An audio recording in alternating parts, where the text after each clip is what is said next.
everybody, and welcome to another edition of Big Blue Kickoff Live right here on Giants.com and the Giants mobile app. 201-939-4513. That's the phone number. Schmeelk Medow with you.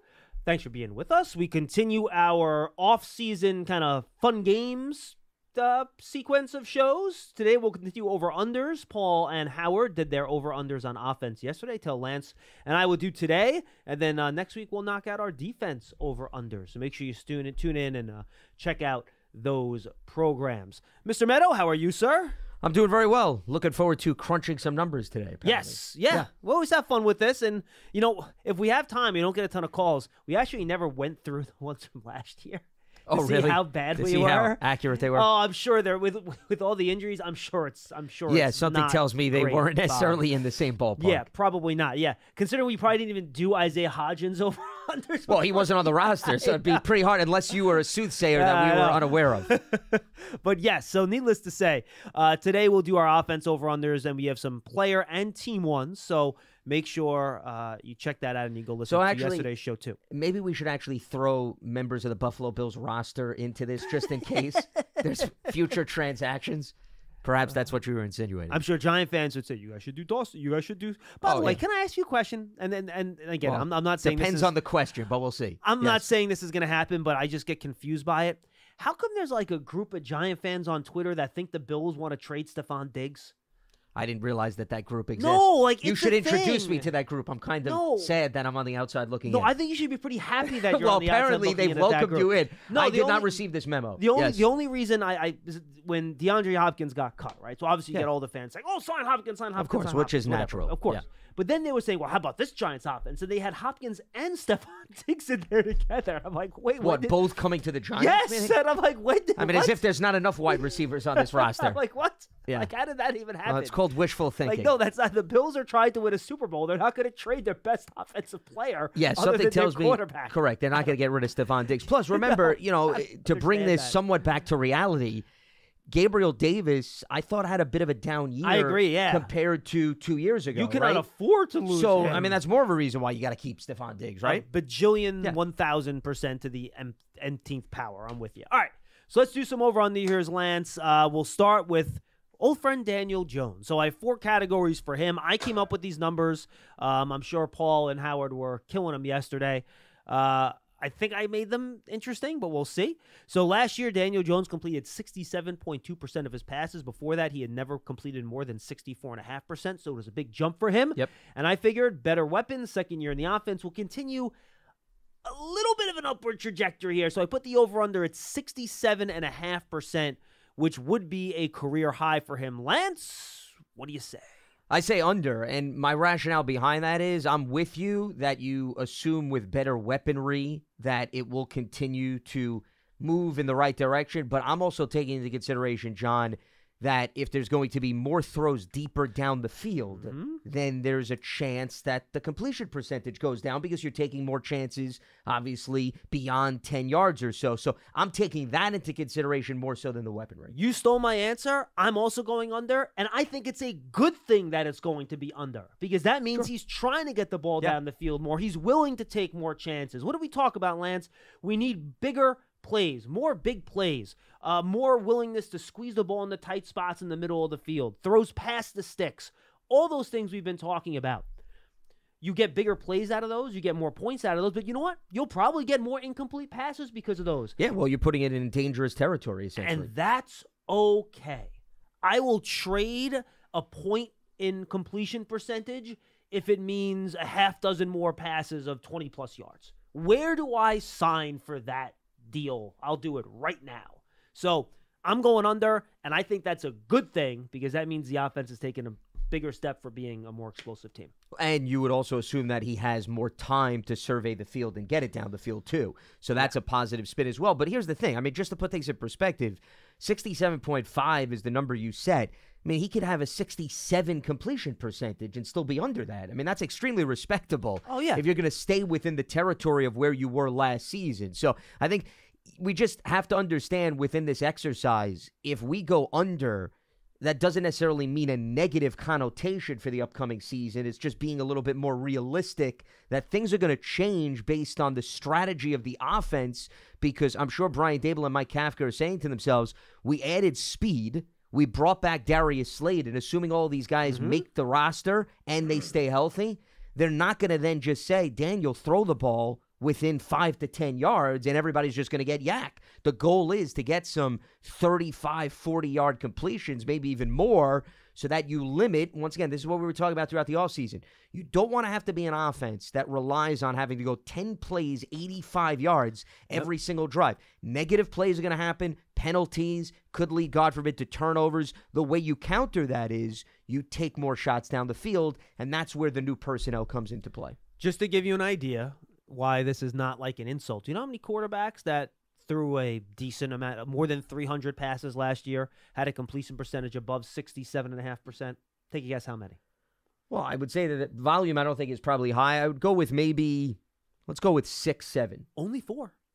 Geno Smith at 69.8 led the league, believe it or not. And by the way, he throws down. It's not like Geno's some check down dude either. Well, he's got some big playmakers down the field too. And now they just added Jackson Slightly helps. Jigba too. Yes. Joe Burrow at 68.3%. That just also a lot nobody. of weaponries. Yep. Justin Herbert at 68.2%. Also, by the way, is it any surprise that these top 3 quarterbacks here have some of the best wide receiver groups in the league? It should not. Also, tall guys that can stretch the field too is a common element there. And then Matthew Stafford, believe it or not, at a 68.0 with his though 300 he didn't passing. play as many games though. That's why you went with passes, which is kind of surprising actually, because if I see the number correctly, that's 9. He had 9 games, 303 passing attempts. So he still managed to get into that cutoff area, whereas Garoppolo played 2 more games than him, and there was only a differential of 5 pass attempts. Well, Niners run the ball a lot more more than the Rams do. Well, that's why it just goes to show you games don't tell the whole story. And by the way, Garoppolo was the only player besides those other 4 that were ahead of Daniel Jones in completion percentage. So those are your 5. Jones was 6th last year in completion rate, and again, I'm okay with that going down because I want the big plays to go up. It's a fair trade-off. Yes, 100%. Yeah. All right, Cross was over on that. Datino was with us, and he was under. Okay. Let's go passing yards, Lance. I went 3,500. Now, if you go by Daniel Jones' career stats, he's never crested 3,500. His career high last year was 3,200. And, of course, we're assuming health in all these questions. Obviously, in terms of the, I could have did passing yards per game, I suppose. That would have made more sense. But we've already crossed the bridge, so we're here. So he did 32 and 32.05 last year. This year, I'm putting it at 3,500 because, again, I think he's going to throw the ball down the field a little bit more.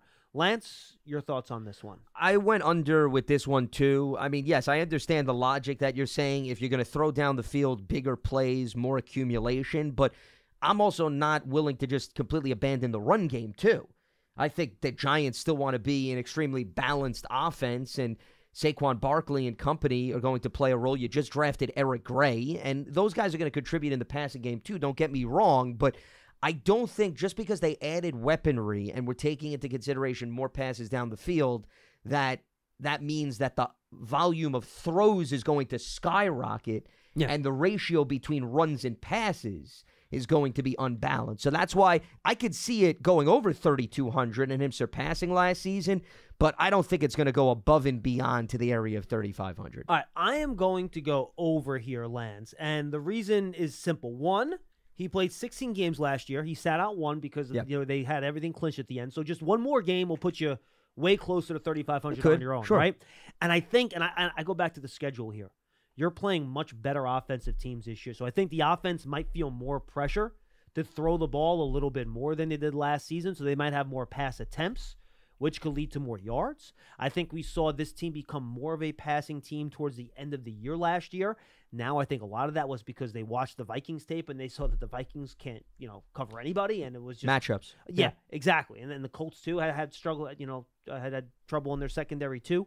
So I think that's part of it also. I will throw that out there. I think that's fair. But I think the volume's going to be up on terms of passes because the teams you're playing, you'll be in higher scoring games, more weapons, second year, all that stuff. So I'm going to go over here. And again, more big plays down the field, you hope. So you get the 35. Sure. Well, I mean, remember, we're only talking about a difference of about 300 yards. So Which to your basically point, comes out that's to- one game. That could essentially be that one game that he missed. Or spread it out. It's only 20 yards a game. Well, 100. That's it. But, once Not a lot. again, I do think they want to still be able to run the ball with success and Sure. with consistency. And the other thing is, even though you brought up with respect to the schedule, the one thing that was noticeable for me, even in games where they trailed last season, and this to me was problematic in previous years, they still managed to have balanced offensive attacks even when it looked like games were going to get away from them. And that's not easy to you're right about that. accomplish. So that's another reason why, John, even with the schedule improving, I still don't see Dable and Kafka completely abandoning one facet I of agree. the offense. So that's why I'd still go under 3,500. Okay, total touchdowns here. I'm combining rushing and passing here. Because last year he had a lot of rushing touchdowns. So 7. last year, Yep. Daniel Jones had only 15 passing touchdowns, but he did have 7 rushing touchdowns. So together, that was 22. His previous high in other years, he had 24 passing touchdowns in his rookie year to go along with, how many rushing touchdowns did he have in his rookie year? 2. So he had 26 in his rookie season. I didn't put the number that high. I wanted to be reasonable here. I put it at 29.5. So will he crest 30 total touchdowns this year between rushing and passing? All right, I'm going to go first this year, and I'm going to stay. Yeah. You know what? I think it's going to be just under. I think he's going to be around 28 here, 28 or 27. This is right on the cusp for me. It would not surprise me if he got to 30, to be honest with you. I think he'll get over 20 passing touchdowns this year. I do.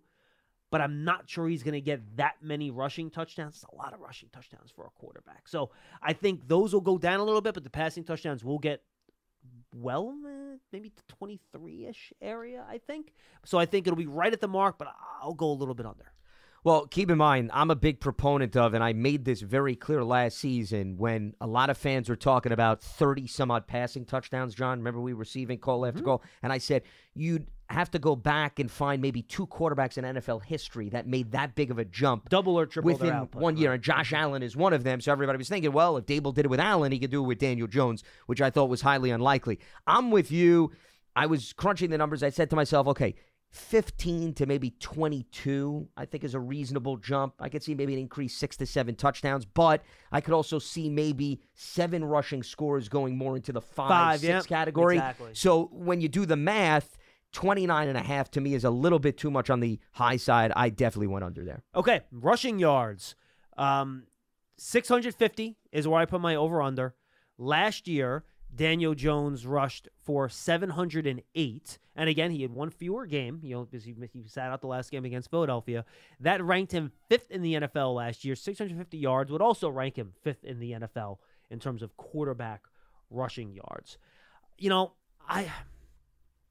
I went over on these other numbers, Lance, so I think the Giants will pass it more. I think they're going to try to rely on his legs maybe a little bit less, just a little bit less. So I'm going to go under here. And again, I think this is a good thing. I think you'd rather have him passing for first downs on third downs and rushing for them. So I'm going to go under here just because I think they're going to utilize him in the run game just a little bit less. I went over here, and this was also a very close number for me, very similar to the total touchdown number that you put. I just feel, even though the intent, John, may be to not have him run as much as you mentioned on third down, I think Daniel has the itch to still want to take off. Could be right. So that's why I could see it being just slightly over 650. It's the old story. You can't teach an individual that has that mindset embedded in them all of a sudden new tricks to just completely abandon their instincts. Well, I don't think he's going to go back to the urge of running, especially, John, on plays where he sees nothing. Yeah. And the defense gives him a little bit I think of he'll wiggle be room. around 600. Maybe 550, which is still a really good number, by the way. Of course. It's just not 700, which is... Yeah, well, I mean, remember, 650 is your number. I mean, he can get 651. Right. That's all I need to get over. I don't need 700. I'm not even going in that territory. You're right. All right, let's go to Saquon Barkley here, and this is, of course, assuming that he eventually signs his tag. When it's going to be, we don't know. This is assuming he's here. All those other things, he has not signed his tag yet, blah, blah, blah, all that good stuff. So I just kind of looked at last year's numbers, Lance. I didn't try to make this too complicated. So clearly you didn't put much thought into it. No, I put thought into it. I just didn't think it was, I didn't know where else I could go for this. So I kind of just stuck with it. He had 1,312 rushing yards last year. I put his over-under at 1,300. I'll go under. We don't know how quickly he's going to start the year. I thought his rushing slowed down as the year went on last year. Now, I think that's natural for a running back. I think we'll see when he gets here, if he gets here, blah, blah, blah. But 1,300 is a lot. Like, there's only, 4 other running backs? I had that number in front of me here. There were just 3 other running backs that rushed for more than 1,300 yards last year. So that's for a league now where they really share the wealth at running back, and there's so many timeshares and stuff. 1,300 rushing yards is a lot for a running back in the modern NFL. And, can he stay healthy for all 17 games that's too? The bigger question. And that was really the one that swayed me. And again, this has nothing to do with Saquon being injury prone, or because I think after last year he played all 17 games. You're happy with that. It's just such a difficult position to be healthy for every game. You just take such a pounding. It's hard. You sprain ankle, you get hit on the knee, whatever happens. So I went under here. Well, and I was completely with you. I went under 2, and it's the how many game question is he going to play? Because Johnny played all 16 games that were meaningful last season for the Giants because he didn't have to play, obviously, Game 17, just like Daniel Jones. Remember, Daniel Jones also did something that we have not seen him do in quite some time. He played all 16 games that were extremely meaningful. So, that's a big product, too. Let's not forget why this team, I think, exceeded expectations. Your 2 most critical players on offense suited up and were reliable. Does that happen? And by the way, for the second straight year? Your next most critical player, Andrew Thomas, also suited up in every game. Absolutely. And then we're going to do Darren Waller. We're going to have that conversation a little bit. Here's another guy. I understand he hasn't been in the Giants equation, but you're also banking on him doing something that he has not been able to do in 2 years. It just goes to show you those are the types of things that need to fall into place for a team to surpass what was maybe laid out on them and try to solidify a playoff spot at the end of the year. So I don't know if you can pen in 16 games. I'm also thinking of you drafted Eric Gray. I'm not saying that he's going to have a huge role, but I think he's going to get some opportunities here or there. And, let's not forget, Matt Breida was utilized too. Yep. So you take 2 guys now into consideration. Yeah, under 1,300 for me. 55 catches. I think he had, 53 last year? 57, I think he had. Whatever it was. It was right around there. I'm going under here. He had 57. Again, you mentioned Eric Gray. I think he's a factor on third downs. And remember, the Giants don't dump balls down on checkdowns. Jones runs it. Yeah. Like, that's how they operate, right? And that's why I went with him getting over 650 rushing yards. So I'm going to go under Saquon. And there's so many other weapons at wide out this year. They're going to spread the wealth. I'm going to go under 50. Yeah, I'm going to go under here, too. Here's the other thing, and this, to me, is the biggest influence with respect to that number. I agree with everything you said. If you're going to get some of those slot receivers back, John, who were hurt, they're, to me, more practical targets in short yardage than dumping it off to Saquon. And Paris Campbell can be used on a lot of those things, too. That's how he uses at Ohio State a lot. All right, total touchdowns for Saquon. I have him down for 10.5. Last year, he had no receiving touchdowns, but he had 10 rushing touchdowns. So I went under for Daniel Jones on touchdowns, double digits for Saquon Barkley. It is a lot. I think the Giants will score more touchdowns this year. So I'm going to go over on the touchdowns for Saquon. I still think he's going to be a huge part of what they do in the red zone offensively. Yeah, I agree with you. It's just I don't know if we could bank on him getting 10 rushing, which means he'll make it up perhaps in receiving, but if there's not as many targets, right, it's sort of this was right on the edge for me. Correct. So I went under here because I do think Barkley's going to be utilized in the red zone, but I could also see Eric Gray and Matt Breida getting some opportunities. Remember, they used Daniel Bellinger in some trickery plays. You got Darren Waller as a target now. John, there's a lot of competition in the red zone. I see 10 coming down. Even if you give him 2 receiving scores, I still think it's going to come under 10. All right, let's pick up the pace here a little bit. We'll go to Darren Waller. Lance, you mentioned him. And I kind of just looked at his 2 big-time seasons, and I took those numbers, and I kind of extrapolated them a little bit. I figured that's what you did. So I have 74.5 catches for him. I don't know if we should assume health here. I think that's asking a lot. What do you think for catches? I still am going through this debate in my head. Yeah, when I was doing this exercise, I was saying 75 is a decent target. 107 is his career high. He had 90 as another one of his solid seasons. So I was thinking, could he get 75? Yes, but, John, in order for him to get 75, I still think you need him to play 15, 16 games. Absolutely. And that's my concern. I know, me too. So that's why I went under here. Yeah, I think if you tell me he's playing 16 or 17 games, I'm going to go over on all of these. The problem is that he's had 2 injury-plagued years in a row, and he's over 30 years old. Yep. And a lot of times it's hard once that starts happening and you're over 30, for it to come back. Now, we all talked about the risk involved when they acquired him. It was only a hamstring last year. It wasn't a structural injury. It was just a muscle thing. Sure. The Giants did a great job of limiting soft tissue injuries last year, so I think it makes you think he's going to be able to play all these games. But look, I think just to err on the side of caution, I'm with you. I'm going to go under here too. But if he's healthy the whole year and he plays his 16, 17 games, this will be over, in my opinion. 100%. If he plays 16, 17 games, 75 is extremely realistic because that's, once again, the target in my mind. I don't know if you can get him to 16. And for the same reason, I'm going to go under then on the 1,000 yards. And 1196 is his career high, so it was the same logic. Yep. He needs 16, 17 games to get to 1,100. You don't get there, then it's probably going to be a little bit under 1,000, I would say. And 1,000 was my over-under, by the way, for that. Yeah. Now, for the red zone, I'm going to go over on the 7.5 touchdowns. So I think he is going to be a huge part of what they do. You look at his numbers and his measurables when he gets here, you're like, he's a pretty big player, right? Then you see him on the practice field. Darren Waller's freaking gigantic. Yep. Like, he's just huge. And he's quick. He's got good hands. I think Brian Daboll and Mike Kafka are going to go to town on how they're going to use this guy in the red zone. So I'm going to go over on the 7.5 touchdowns. 9 is his career high, which he had in the year where he was fully healthy. Yeah, I'm with you. I could see him getting a lot of targets, but, once again, you also have Bellinger. You have the running backs we talked about. So I went slightly under. I could see 7. That's what I'm going with. Darren Waller, I could see him getting 7 touchdowns this season, which is a really nice number. So that means I picked the right number at least. Yeah, absolutely. No, all 3 of those you had to think about. Yeah, based on really games played and targets. That was the big thing. All right, let's go to Paris Campbell, and I basically just took his stats last year because that's the only season he's had. So and he's never been with the Giants before, so I don't know what the hell else I'm supposed to do, to be quite honest with you.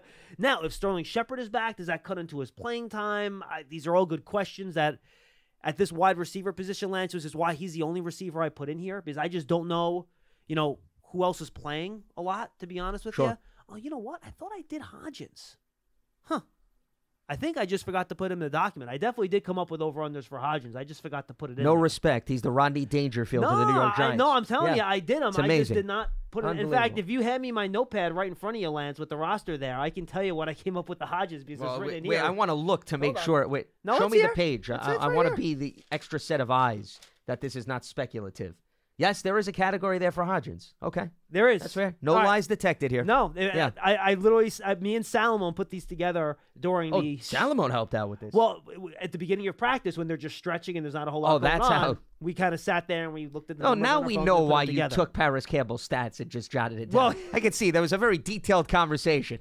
Well, hurry, the guys are stretching their quads. Let's try to come up with a bunch of numbers. Now, here. In fairness, it was Salomon and Campbell's Ohio State guy, so you're lucky I didn't come up with like 1,300 receiving yards here for the over-unders on that. The ultimate career year for a former Buckeye. That's correct. All right, very quickly, and then I'll throw the Hodgins in, and I'll ask Cross and Paul what they think about those separately. 63.5 receptions. Again, I just think there's too many guys in the slot, and no one's more bullish on Paris Campbell than I am this year. I think he's going to be a big factor for the Giants, but there's just so many guys. So I'm going to go under. Well, I'll make this easy for you. I went under in all 3 categories, John. I mean, you could go through each of the next 2 for you, but my thought process was I think it's going to be more of the spread the wealth. I like the Campbell addition. I think it's a very low-risk, high-reward maneuver for the Giants, and if you get him to duplicate his numbers, that is icing on the cake. But the problem is there's a lot of guys on this roster, and it's actually somewhat similar. I wanted to just quickly add this about my thinking with Darren Waller. I think the Giants have more diversity in their receiving core than the Raiders did. So that's another reason, John, why I went under with Waller, because when he was on the Raiders, I don't think Derek Carr had a reason to say, I'm not going to go to Waller because I want to go to some of these other options. I think the Giants have diversity where Waller draws the double, Daniel Jones takes the single opportunity on the opposite side of the field. And that's another reason why I could see some people eating into Waller's production. Yeah. Campbell's a wild card from that standpoint. 625 receiving yards was my number there. I'll go under with you there, too. Again, just because we don't know the amount of playing time. I've loved what I've seen in the spring. Yeah. I feel just as good about him now as I did at the acquisition. But again, if Wan'Dell's back, if Shepard's back, if, You added Hyatt. Hodgins, all that stuff. You can name 6 more guys. You just don't know the playing time. I think if he gets, let me put it this way: if you tell me, much like with the Waller question, that Campbell is a, quote-unquote every down wide receiver for 17 games, I'm going over on all of these. I just don't think he's going to be an 80 to 90% of the snap guy every game. You know what I mean? And here's the other thing. Once again, I never wish injury on anybody, John, but Paris Campbell also has to prove he can hold up. We're talking about one season where he held up as well. Now, he was 3.5 touchdowns over under, and again, I could see him getting a sneaky rushing touchdown too, like an end around or something like that in the red zone. So I went over on the 3.5 touchdowns. You went under. Yeah, well, he had 3 last season because, he's mainly a home run guy. But, yeah, could they run something out of the backfield like the Bellinger play against Green Bay last season in London? 100%. But, once again, every time you keep naming more and more personnel, there's more and more guys that can take away targets from him, too, especially in the red zone. All right, you didn't prepare for this, so we'll have to do this very quickly here. Isaiah Hodgins, I went 64.5 receptions. Now, I'm not even going to give his pass stats because he wasn't here for the whole season. And he's never had a full season. Correct. In the NFL. Yeah, well, he had, 4 catches prior to that with Buffalo. Exactly. So I went 64.5 catches for him, Lance. I'll go first here. I think he's going to be one of the guys because I think his size makes him fairly unique. I do think you could see a competition between him and Colin Johnson develop, in this off-season training camp mode. Maybe I'm a little biased on Colin Johnson because I liked him last year, and I think he's a really good dude. And so is Isaiah. I want both of them to do really well. But I think they're both very similar. They were drafted in the same draft, and Colin Johnson was actually drafted around before Isaiah Hodgins was. Jacksonville. Yes. So they're not all that dissimilar. I think Hodgins is probably a little bit more sudden. Johnson's a little bit bigger. But I think the coaching staff like Hodgins. I think he did a lot last year. Can he stay healthy? You mentioned that his first 2 years in Buffalo were injury-plagued. He was healthy last year. 64.5 receptions. The question you're asking here is a Giants receiver going to get to 70 not named Darren Waller? And I'm going to say probably not. So I'm going to go under here. Well, his numbers, just to give you an idea, I know we're not putting a lot of stock in it, but he did wind up playing 8 games. He had 33 catches, 351 yards. So you're asking him, John, to double those numbers and then some, basically. Well, I do you know how I just remember how I came up with the numbers. He played 8 games, right? Yeah. Well, that's what I'm saying. So you were thinking the same exact thing that I'm double thinking. It. So if he plays all the games, just double 100%. The numbers. Correct. Yeah. Well, that's why the more and more I'm breaking down the numbers, the more and more I'm understanding how you came up with these very thoughtful digits. I think about these. Yes. Oh, 100%. Overwhelming. I'm going to go under 2 because, once again, I like Hodgins. And if you were to ask me who's most likely going to be the leading receiver for the Giants this season, I'd go with Hodgins. The problem is... Wide receiver you're talking about. Yeah, wide receiver. Yes. Mm-hmm. Waller's going to take away some opportunities. Some of the other guys coming back via full health. So could he go 33 to 58? Sure. 65 territory, I think maybe asking too much. Yeah, I'm going to go under, same reason, 750 yards. I just think they're going to spread the wealth a lot. I don't know if any Giant wide receiver is going to be a 90% of the snaps guy this year. I could see them doing a really big rotation with guys. So I'm going to go under that, and I had him at 5.5 touchdowns. He scored a lot last year, so I'm going to go under 4 with that. Yes, in only 8 games. Yeah, you know what? I'll go over with the touchdowns. Okay. I'll say that, could he get to 6? Sure. But 351 yards to 750. You're asking him to get 400 more receiving yards, essentially. Only. That's a big ask. Lance's second over of the competition. Yes. Well, no, there's a trend here. I went under with a lot of these. Yes. Shocking, so. which is what you kind of have done most years. So, all right, team offense. Yards per game, I put it at 350. The Giants last year came in at 333.9. That's right. Yards per game. So I gave him a little bit of a bump. The 350 yards per game, just so people see. Last year, at 333.9, the Giants were ranked 18th. If they jumped to 350, they would be ranked 14th. That would be the jump. So from 18th to 14th. I'm going to go... I don't know. What do you think, Lance? You go first. I'm debating. Well, surprise, surprise, I went under here. And listen, 333.9... To me, it's more of a game of math, and it would have been interesting for you to list the teams that were in that 350 territory because I was looking there too when I was doing research. Green Bay, the teams between 330 and 350. How about I give you those teams? All right. Okay. Washington, New Orleans, Green Bay, the Giants, Baltimore, Tampa, and Cleveland. But then you get to 350 and above. Seattle, which is Las the Vegas, important part. Dallas, Jacksonville, Chargers, Bengals. Those become the cream of the crop. Correct. So I was taking that into consideration. Can I see them going from 334? I'll round it off. Can they increase 10 yards per game? Sure. I don't think that's crazy. I think 350, may be a little too much, so I'm going to go just under 350. I could see that 346, 347 area. I'm going to go just over here. I think they'll go over. Like I said, I think they're going to have to try to do a little bit more because the teams are playing this year and the offenses, so I think they're going to try to have to move the ball a little bit more. So I'm going to go over there with the offense, but I think that's going to be pretty close. And remember, it's the points that you're looking for more so than the yards, in my mind. And here's what we're up to next, points per game. I put it at 23.9, which basically means if you get to 24, you're over. If you're under 24, you're going to be under here unless it's a push, which is very unlikely. I think while the yards go up, I'm not sure if they can bump the points a full 2.5 per game, because right now they were at 21.5 last year, which would have ranked them, let me see, 5th, 6th, 7th, 8th, 9th, 10th, 11th, 12th, 13th, 14th. They were 15th last year. If you get up to 23.9, you get well into the top 10, you're around 9th. So that's a pretty big jump. So I don't think they make that big of a jump. I think they get up over 22. Maybe they touch 23, maybe, but I don't think they get all the way to 24. So I'm going to go under on this one. Well, they did make a noticeable jump from 21 to 22. They were at 15.2. But remember, the bar was extremely low, and this was a brand-new offense, too. Yeah, and remember, that bar was really low last year, too, because of the Fromm Glennon experience. Correct. No, 100%. Absolutely. And that was going to be my next point. I was looking at what Dable did with Buffalo some years. Mm-hmm. He made that monster jump when Josh Allen had the career year. But then, big surprise. Yeah, after that, there was a year where they were identical. They were 28.4 in back-to-back years, which is not easy to do. I went back and forth because I said to myself, could they get 3 more points per game? Yeah, but you know what? You got to think about what it takes to actually boost your average up 3 points per game. It's a lot harder than you would think it is. 100%. Mm-hmm. So that's why under here, too. Shocking. Slightly under. Final offensive number is sacks allowed. Last year, the Giants allowed, I don't have the sack number in front of me. I have it. 49 last season. 49 last year. So I wanted to get some people did prep work in terms of this. I just want everybody to understand. Some people took the time to crunch the numbers. Other people made up the numbers and then decided, well, go off the fly. But anyway, continue, please. I just didn't have them handy in front of me. Sure, yes. Which I do right now. Thank you very much. So the Giants, to your point, Lance, allowed 49 sacks last year. Only 4 teams allowed more. A jump all the way down to 40 sacks would probably jump them around 5, 6, 7, 8, 10 ranking points, give or take. I think it's 9 or 10 there. That would get them down to 40 into the lands of, the Chargers, the Steelers, the Saints, the Ravens. You're getting into some of the better teams there in terms of sacks allowed.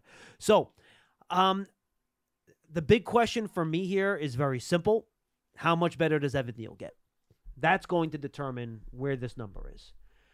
I also think Daniel Jones either wants to run it a little bit. I still think he held the ball a little bit last year. He got rid of it quicker, but I think the running made him feel more comfortable holding it more because he knows, okay, well, I can now get out if I have to, right? You know what I mean? Yeah. So I'm going to stick over here, but just over. I think it's going to drop probably down to 41 or 42. So you're going to get 7 sacks off that number, which is going to be good.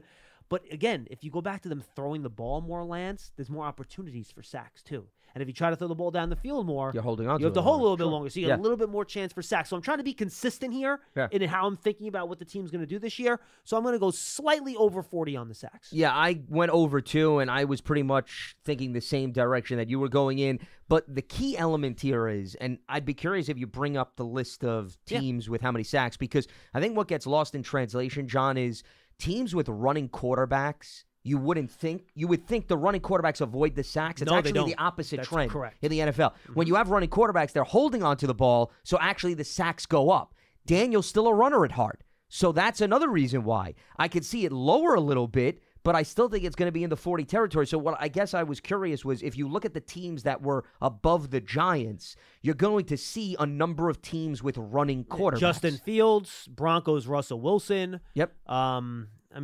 Tannehill, he was kind of hurt a lot last year. Mobile enough, though. Yeah. There are some teams in here. Taylor Heineke with Washington. Yep. Kyler Murray is in that group. Geno Smith is in that group. So, that's what you have to take into consideration. I think we're all sort of programmed to think, get a mobile quarterback, your sacks are going to go down, right? Because he's going to scramble. Those guys tend to hold the ball longer. Bingo. That's it. So, Daniel, it's great that he wants to run and extend plays. The problem is when he has nowhere to go, eventually he's going to be brought down, and that's going to be a sack. I'll give you an example. There was a year where the Cowboys with Dak Prescott, they may have finished top 3 in sacks allowed. And everybody was saying how Dallas has one of the best offensive lines, but Dak runs and he scrambles. So Dak takes sacks as a result. It's been a consistent trend throughout recent NFL history when we see this big wave of mobile quarterbacks. All right, let's get to it now. Let us know what you think at 201-939-4513. 201-939-4513. Get on the line. Don't forget, subscribe to the Giants Huddle podcast. A lot of good stuff on there. The most recent episode was my interview with Sam Monson from Pro Football Focus. We kind of do a Giants rundown of their offseason for about 30 minutes. Before that, Lance's interview with DeMarco Murray, the running back coach from Oklahoma, who coached Eric Gray there. We have an interview with PJ Fleck. Lance and I did that one together. He was the head coach in Minnesota, talking about John Michael Schmitz. That'll come in a couple weeks. We have a couple. Jonathan Casillas did a couple interviews, one with former Giants linebacker Brandon Short. We have one with Isaiah Hodgins coming down the pike. We got a bunch of stuff coming your way. Then we have a bunch of player interviews we're going to do next week during minicamp. So make sure you go subscribe to the Giants Huddle podcast, Giants.com, Giants mobile app. And again, if you're on Apple Podcasts, leave a 5-star positive review for all of our podcasts. Tweet it to us, send them in, and we'll talk about them on the show if you make them entertaining a little bit. And the schedule's out. We talked about it a lot here. Single game tickets are available. You know when and where the games are. Don't miss the Giants at MetLife Stadium this season. Visit Giants.com/tickets to secure your seat today. Our callers have been patient, listening to us pontificate, and now we can talk to them. Hugo in New Jersey. Hugo, what's up? Hey, good afternoon, guys. Hello. Hey, John, I'd like to go back for a moment to my call on Monday, I guess it was, and I had a momentary brain lock. I forgot to mention Javon Hargrave, the Eagles' best interior pass rusher last year. Yep, one of that's the fair. Losses on the defense. I'll come back to this topic at another time because I did some more analytical work on it, but that's for future dates since the show's going a bit long here. I really called to talk about the guard positions, and you guys have alluded to the potential competition between Josh Azudo and Ben Bredesen at left guard, but I'm wondering if really the competition is between 3 guys for 2 spots, Glowinski, Bredesen, and Azudo. I would say that Lemieux and McKeithen are kind of out of the picture as starters. I would be shocked, Hugo, if Mark Lewinsky is not the week 1 starter at right guard. Yeah, you say that, and by the way, yes, I am a little bit in this camp, just so you know. Assuming JMS is John Michael Schmitz is the starter at center on week 1, I would be a little bit concerned about having Azudo at left guard, especially with the Cowboys and all the games they play up front, just because Azudo missed so much time last year. So you have 2 really inexperienced guys in the middle there. That's a good point. That's fair. Sure. But I wouldn't be shocked that at some point during the year that the left guard is Azudo and the right guard is Bredesen. I would not be shocked about that. And part of the reason, part of my rationale is if the key to getting more explosive plays downfield is to stop some of the pressure coming up the middle, I think Bredesen is better than Glowinski at that. And, I think our Giant fans really underrate Bredesen. When he was healthy last year and in the lineup, he actually played pretty well and got a pretty high pass. He was solid. Pass blocking grade, yeah. Well, I mean, you need some of those polished vets who can be moved around. If you had to ask me right now who I think the Giants starter at center and left guard will be opening day, I would guess John Michael Schmitz at center. And I think I would say Bredesen left guard. But it would not shock me. Again, that's just a guess. I don't know. But that would be a guess. I think they would like to see Azudu there. But to his point, you get Dallas week 1. That is, they stunts, twist, all that stuff that Dan Quinn does. Yeah. He's going to have, and remember, he has a full offseason to get ready for this game.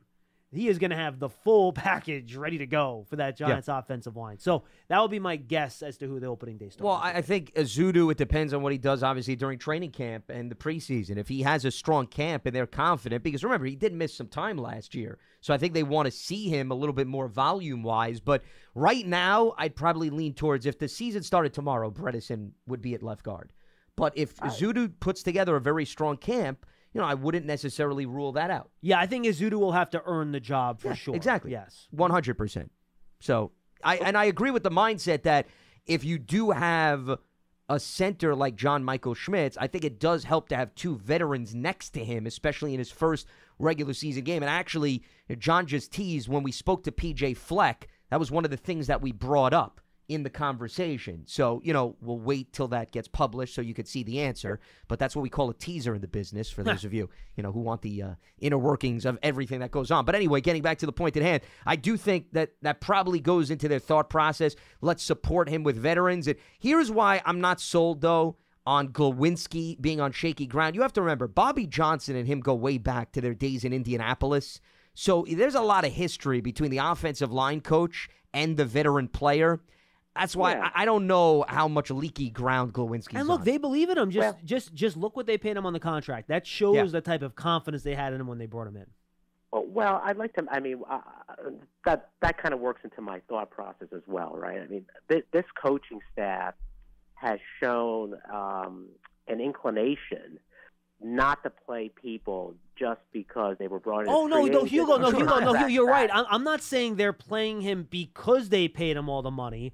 I'm saying they paid him because they like what he does as a player, and because they like what he does as a player, because remember, this coaching staff had a huge role in bringing Glowinski in. So they would have to change their mind on the player to sit him down on the bench. Plus, you also need to look at it, and yes, I agree. It's not as if they play favorites, but if you do look at all of the players that came in from Buffalo last season, the majority of them got opportunities. They weren't thrown into the doghouse, I would say. Isaiah Hodgins, I mean, he was playing catch-up with everybody else on this team. He came in.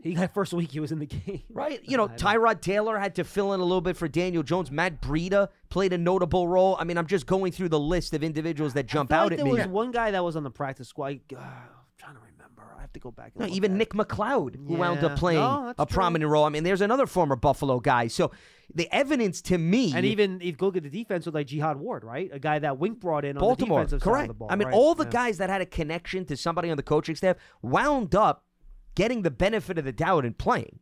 Now, does that mean that history is going to repeat itself? And I wouldn't say that that's a guarantee, but to me, it's more of a guy coming in that doesn't have a connection. You want to say he's not going to get guaranteed regardless of the contract, that's fine. But somebody that has a history with this coaching staff, I would say there's a very good chance that unless, to John's point, the guy rolls out of bed one day and says, you know what, I don't like this guy anymore, he's probably going to be within the game plan. I mean, the only difference is a year into it, now the coaching staff has experience with Bredesen as well. That's true. So that's fair. That evens. So history is history. It's sort of how you feel about players today. Sure. In fairness, Hugo, and appreciate the call. Remember, not to say that he was his positional coach, but Ben Bredesen was in Baltimore with Wink. I'm not saying that Wink is studying the offensive line every single day, but when you're on the defense, he was brought in by the prior regime, though, Bredesen. True. Right. But what I'm saying is that when Wink came aboard, he did have familiarity with Bredesen, and like any other coaching staff, I would think you'd want a little bit more insight if you're Dable, Kafka, and Shane, who may have not had a history with him.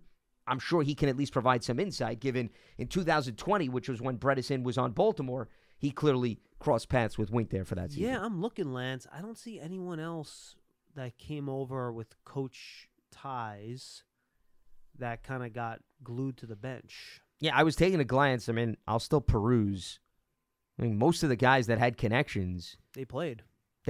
Yeah. The test this year is probably going to be Jamison Crowder because I think he's got an uphill battle based on the players at that position. But if they look at him as a special teams return guy, maybe he has an upper hand on the rest of the talent. That would be one guy that I think maybe would be a good litmus test to our theory here. Doesn't Hassenauer have ties to somebody? Well, Hassenauer was with the Steelers. Yeah, but I felt like he did. I thought he had ties to somebody, to Dable somehow. No, he does, actually, yes, at Alabama. Yeah. He and Dable cross paths at Alabama. Yeah, but that's college. Yeah. That's a little bit different, though. Correct. Fair enough. Yeah, he wasn't in the Bills system. Correct. 201-939-4513. Let's go back to the phone and say what up to Lucas in New Jersey. Lucas, what's up? Hey, guys. What's up, man? Hi, Lucas. So eventually when we come out with the lineups officially, it'd be cool if you guys, just an idea, if you guys did like a Madden-style rating for each player. Just so, I just personally would like to hear the numbers on that. And I wanted to make a comment also about our defense. I think we could be top 5, especially if Aziz is healthy. I know that's a big if, but with 5.5 sacks, 3 forced fumbles in 7 games, and how good Tibbs played with him, I kind of want to hear from you guys if you think that's a little too far-fetched because, in our division, no one wins year after year. So I think it could be our time. We have so much depth, Ashawn, Roches, and the deal. It's just nuts. What do you guys think? Well, 5.5 sacks, what are you thinking Aziz is going to get this season, just out of curiosity? I think he could have a dozen, easy. Yeah, see, I mean, to me, that's a really bold prediction, and here's where I'll counter that. Now, he did have 8 as a rookie, so it isn't unprecedented. Well, but here's the thing. Wink has never had a double-digit sack in any single season. So what you're asking, Lucas, is you're asking Aziz to do something that's never happened under Wink's scheme. Now, I understand it's the Giants. The Ravens has more of a track record, but between the Ravens and the Giants, Wink, this is not his first rodeo. He's been around the block a few times. Mm-hmm. Could we get a double-digit sack guy? Of course, but I'll go back to, there were a lot of callers, John, you remember this conversation. Leonard Williams had his single double-digit sack season. First time that ever happened in his career. People were like, this is the beginning. This is going to be the track record. What happened the following season? Leonard failed to get double-digit sacks. You can't just assume that these things are going to go in the complete opposite direction when the law of average has proven elsewhere. Could I see Aziz get back to 8? Absolutely. Asking him to get 12 after a 5.5 season, I think that is a skyrocketed jump. Yeah. And I think it's more of a spread the wealth mentality with Wink and how he dials up pressure. Lucas, the tricky thing with Wink's scheme is that it does a really good job of creating pressure and forcing the offense to adjust what they're doing because of that pressure. Mm-hmm. But it doesn't do as good of a job as creating sacks. Because when the offense knows the pressure is going to come, they're going to design their offense to get the ball out quick, and the quarterback's not going to hold the ball. So it's actually a little bit harder to get home, even if the overall pressure numbers might be a lot higher. You know what I'm saying? No, I totally hear you. Aziz was so good as a rookie on a really, kind of crazy team, really bad. He was playing defense a lot. There was no other guy who had, Dex hadn't really taken that leap. Tibbs wasn't on the team. And like you said, Leo had, kind of been a diminished version of what we thought he would be coming from the Jets. I just think that it's not too outlandish given his brother just got drafted high, given that he has Tibbs. You can't really focus on him. I think if he plays the full season, he'll get 12. Now, of course, if he plays less, I don't think he'll keep up that 5.5 and 7. But think about this. Dex in the middle, diminished Leo, who used to be our best lineman. Now he's like the scrub on our line. You got Tibbs going to take the leap. They were mauling Tibbs. They were mauling him. I've watched tape over and over again. They're mauling him. It should be so much more flags on him. And you saw, after his knee got tweaked, it took him until Aziz came back. Now, this is year 2 of Wink's defense. If we lost Wink and we had a new coordinator, it could have gotten all crazy, but everyone's intact. I think we're a top 5 defense. I think we have a tough schedule, in my opinion, but I think we're going to surpass it because if Daniel Jones isn't a turnover monster, which I don't think he can be anymore, there'd be no reason for him to be unless we missed something last year. I think he's proved it. He got the contract. Saquon, I don't know what they're going to do with him, but we need him. I think we need him. Well, remember, it goes back to, Thank you, and Lucas. Appreciate the phone call. John and I were talking about earlier when we were talking about DJ's projected stats that if you start throwing the ball down the field more, that there's a little bit more risk involved in that. So, I mean, is it possible his turnovers could go up a little bit next season? And maybe that's a good trade-off, And John. by the way, and that's fine. Correct. It's a good trade-off because it means that you're being more aggressive from an offensive standpoint. So I'm not saying that it's going to skyrocket, but it's possible that his turnovers could. Hey, look, he had a league-low 1.1% interception rate last year. Lowest in the league. That, to me, says, all right, you're being too conservative, right? Take some more chances. Sure. All right, and if you have interception rate, instead of having the best one in the league, it's like the 8th best in the league, but you get a bunch more big plays because of that, okay. Boom, let's do it.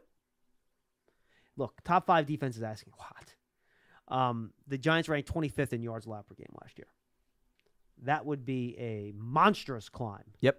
To get from 25th to 5th, especially when you have 2 games against Philadelphia, which is going to have a top 10 offense, 2 games against Dallas, which is probably going to have a top 10 offense, not to mention the AFC East, where you got to face the fastest team in the NFL in Miami, Aaron Rodgers and Josh Allen, and you have to play the NFC West, where you're playing Kyle Shanahan, the Seahawks and Geno Smith, and Matthew Stafford and the Rams. And then on top of that, you have the Raiders and the Saints in terms of those competitive division Sure, games. and Derek Carr just joined the Saints. So I think getting into top 5 defense will be very hard. I think it's a worthy goal. If the Giants are top 5 defensively, Lance, I'll say this, they're a playoff team. If this team figures out a way to be a top 5 defensive team, they will be in the postseason. I will put money on that right now because I think the offense will be good enough. If you have a top 5 defense, you're going to win a lot of games. I will say this too, but first let me get your take on the whole top 5 defense thing before I move on to the next here's my one. other question. When we're talking top 5 defense, are you just saying scoring defense? I'm looking at yards allowed per game. That's yards allowed. Okay, yeah, because that's what I'm looking at. Like, to me, it's more about the scoring that is an indicator more so than the yardage. And the other thing is Giants were 15th in scoring defense last year. 15th. Okay, so that's 10 spots. We're talking about jumping, John. They gave up 21.8 points. Now, what did you need to get into the top 5? What was the cutoff? Had to get under 20. Under 20. Against those offenses, That's once the thing, again, the schedule is you going to tip make your it cap. really hard. Yeah. I mean, this defense is going to feel some pressure. That's why, to me, I look at it more of, you hope the run defense improves with A'Shaun Robinson and Nacho and Bobby Okereke, which I think is reasonable. Okay, so that helps you get a little bit up. I think the sacks are going to be spread across the board because there's going to be guys in the secondary that are going to get some sacks, and they're going to steal them from the front 7. That's the nature of the beast when you look at Wink's defense. So could you have 3 or 4 guys with 6, 7 sacks? I think that's more reasonable, John, than one guy that has 12 or 13. That, I think, is a reasonable pathway. And then you're going to get into a situation where you hope that, maybe you can increase the takeaways a little bit too. Because, I mean, they were respectable last season. I wouldn't call the Giants an overly opportunistic team, though. They did really good on fumbles. They did very poorly on interceptions. Yeah. Correct. Now, part of that is, remember, you got your corners on an island. Mm-hmm. They're focused on the man. You're not going to get maybe a lot of picks. But, hey, you could find a way to manufacture interceptions elsewhere within your defense. So you take all of that into consideration. Could they be in the same territory slightly up? Sure. Top 5, I mean, you're asking for a bunch of career years out of individual players in order to get there. I will say this about Azeez Ojulari. If you ask me who the best pure pass rusher on the Giants is, I think it's Ojulari. I think right now he's a better pass rusher than Thibodeau. I think Thibodeau is much better against the run, and I think probably a better all-around player.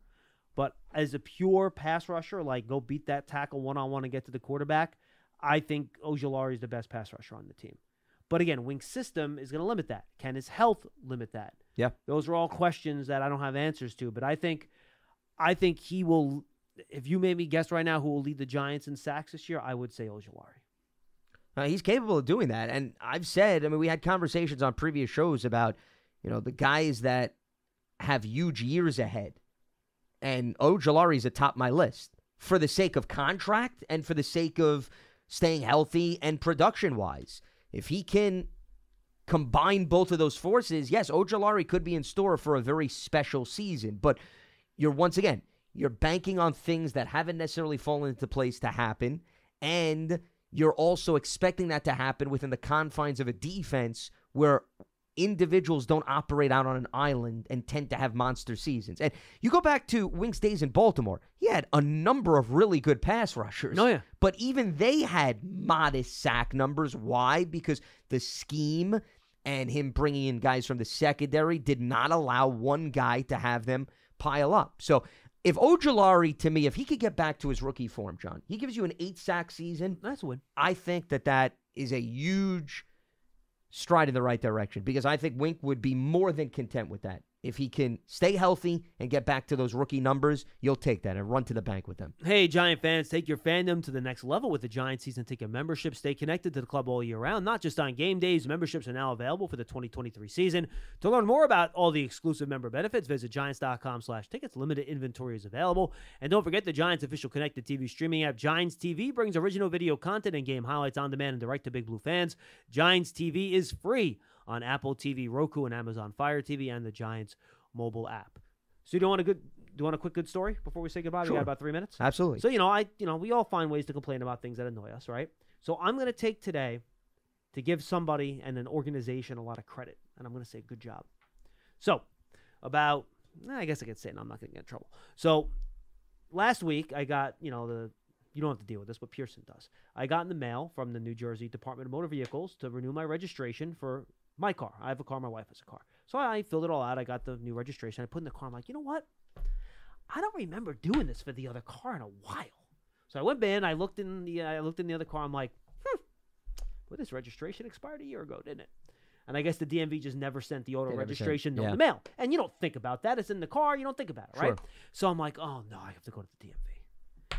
And again, have you have any DMV experience? Yeah, so 100%. Okay. Sure. Yeah. So in the New York City DMV, of correct. course. Me too. And that's where most of my DMV experiences as well. So you go back to pre-pandemic. I probably have not been to a DMV since pre-pandemic, right? And my experience is in the New York DMVs where you have to show up, and you show up like an hour before it opens, and you still got to wait online for like 3 hours before you get to do anything. It's a disaster. You take a whole day. So I'm all man. I'm like, I got to take a day off. This is going to be brutal. So I go and I'm like, all right, I got to set up a DMV appointment to get this registration numbers. I couldn't do it online because it was expired for too long. Well, you can't do it over the phone even? No, you have to show proof of ID and all that. It's a whole rigmarole. Gotcha. So I go online and I'm looking for the closest DMV, and there was one in Wallington, which is the big one. It's usually pretty organized. And I'm like, they do appointments now. So you sign up for a day and a time. So I go, all right. I picked out today because there was no OTA and 8:25 a.m. So I go, that's perfect. I can be done. Even if it takes me 3 hours, I'm going to be here in time for BBK at 12:30, right? Sure. So I'm building in all that time. So I get there, 8:25. I walk in. I downloaded the document. I filled everything out before I got there. In order. Yeah. I have my 6 points of identification, all that stuff.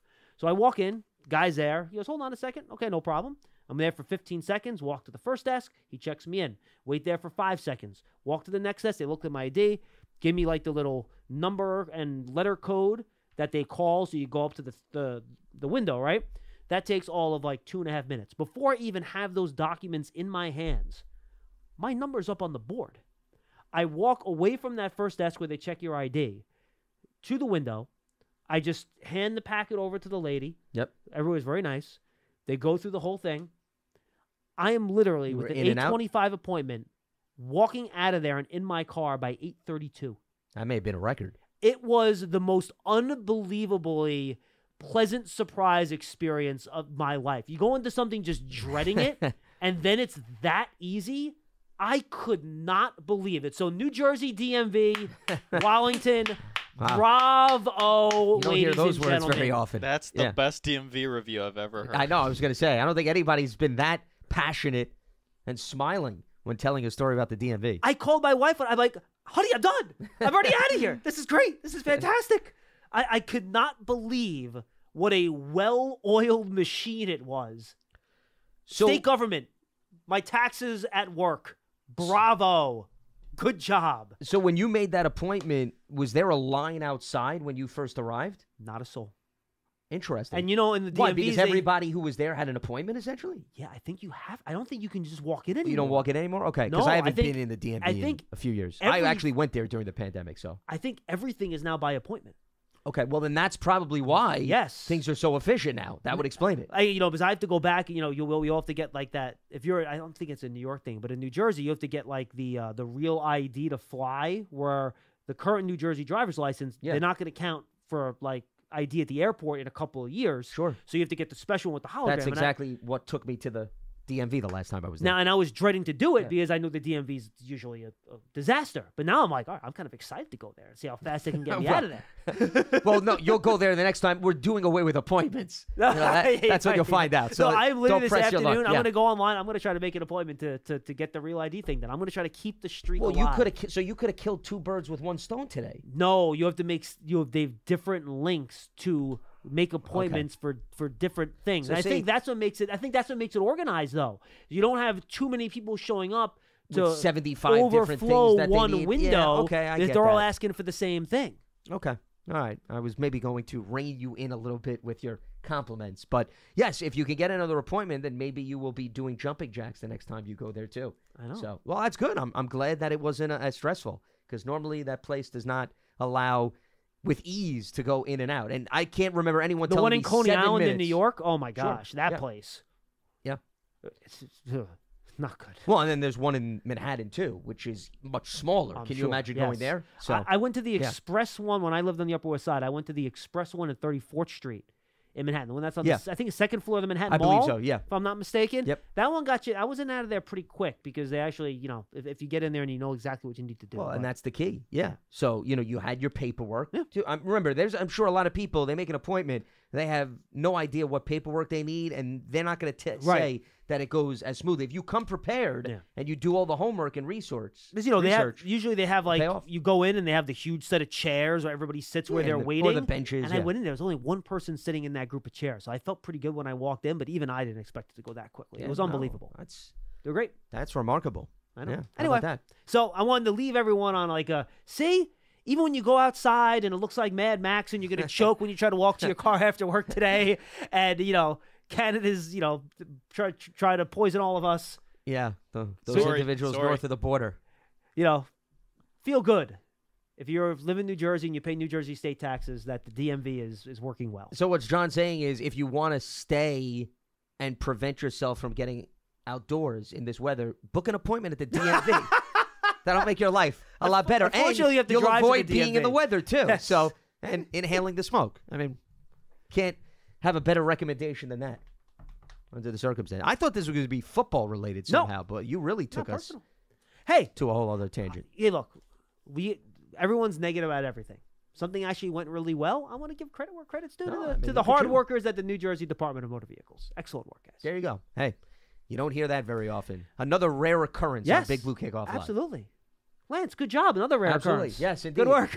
I know. Good job. Pigs are flying outside, too. Excellent job, everybody. I'm John Schmeelk. Good job by the callers, too. We'll see you tomorrow for another episode of Big Blue Kickoff Live. Adios.